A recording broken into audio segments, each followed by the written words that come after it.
Hello cuties, అందరూ ఎలా ఉన్నారు? సంక్రాంతి ఫెస్టివల్ అయితే వచ్చేసింది కదా. చిన్నప్పటి నుంచి నాకు ఈ ఫెస్టివల్తో అయితే చాలా కనెక్షన్ ఉంది.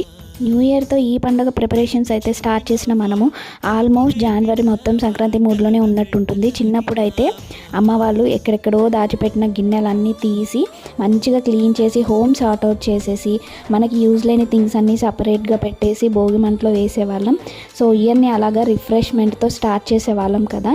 సో ఈ ఫెస్టివల్ అయితే నాకు మ్యారేజ్ అయ్యాక ఫస్ట్ ఫెస్టివల్, దట్టు ప్రెగ్నెంట్ కూడా అయినా సరే మనం కూడా అందరితో పాటు మంచిగా అన్నీ క్లీన్ చేసేసుకొని పండగను ఒక కొత్త రిఫ్రెష్మెంట్తో స్టార్ట్ చేద్దామని చెప్పేసి క్లీనింగ్ అయితే స్టార్ట్ చేశాను. అన్నీ క్లీన్ చేసుకున్నాక రీఫిల్ అయితే చేస్తున్నాను. రెగ్యులర్గా యూజ్ చేసే థింగ్స్ మాత్రమే బయట పెట్టేసి మిగతావన్నీ బాక్స్లో పెట్టేసి ప్యాక్ చేశాను. సో దట్ నేను వచ్చే వరకు దుమ్ము పట్టకుండా ఉంటాయని చెప్పేసి. నా ఎమోషన్తో మీరు ఎవరైనా కనెక్ట్ అయితే లైక్ చేసి సబ్స్క్రైబ్ చేయండి. ఇంకొన్ని మాట్లాడు